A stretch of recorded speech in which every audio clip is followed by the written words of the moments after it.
you get this homestead and it doesn't have any trees on it, and you want to run livestock. And so my rule of thumb is, when's the best time to plant a tree?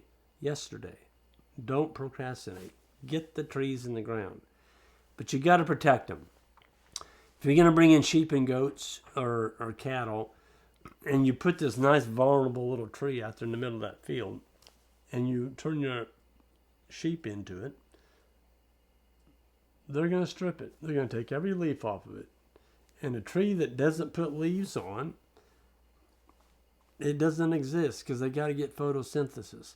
A goat, they'll eat it into the ground. They'll eat the whole darn tree, wood and all the way to the ground. So if you're going to run ruminants and you want shade after, you got to put a fence around it. There's several ways to do that. If you've got a permanent fence already, let's just say you've got your perimeter and then you got one fence right up to the middle of your farm. Well, use that fence up to the middle of your farm as one side of your fence and start planting your trees beside that fence. And then on the pasture side of that fence, run a hot wire. So anything that gets in there and tries to chew on them gets shocked. And once the trees get big enough that they can resist an animal bending them off and busting them, or maybe the branches get high enough that the animals can't reach up and kill them anymore by chewing all the leaves off, well, then you can take that hot wire down. Okay, so if you have a paddock division, that's what this is a single hot wire going across, it splits this farm in two.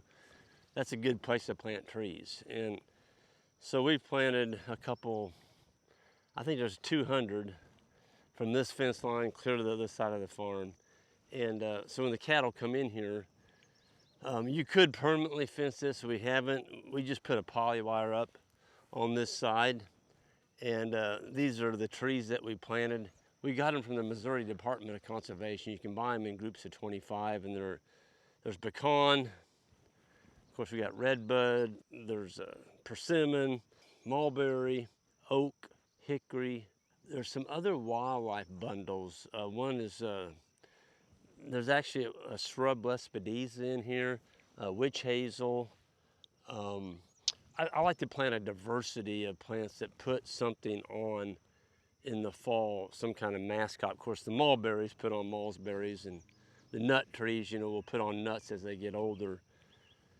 But there's also some other plants or trees that you can plant that just give you habitat for wildlife, and they put on little bitty seeds. And so far, I haven't seen any of them just take off. You got to be careful what you plant. One of the trees that you can buy, and it's a little bit aggressive, and that's what they call black locust. And I like a black locust tree. It's beautiful, and they grow fast, and they are legume. They make an excellent wood for either burning or post to put in the ground. But the thing about black locust is they spread exponentially. You can have, let's say, 3 black locust trees, and once they get up to producing little pods, you may have 10,000 of them. I mean, it's hard to control them. From that point, I don't like using them in my pastures because I don't want to be out there constantly trying to keep them from taking over my farm. But if you had an area like back at the edge of a woodlot that you wanted to get a group of them going, all you got to do is plant 5 or 6 of them, and you'll have a whole grove of black locust. And they'll sell thin. It takes time, but they'll kill out the weak ones because they get so darn thick. They'll kill out the weak ones, and then the strongest ones survive. They're starting to make some trees. I would say in the next 5 to 7 years, they're going to be throwing out a little bit of shade right out here in the middle of the field.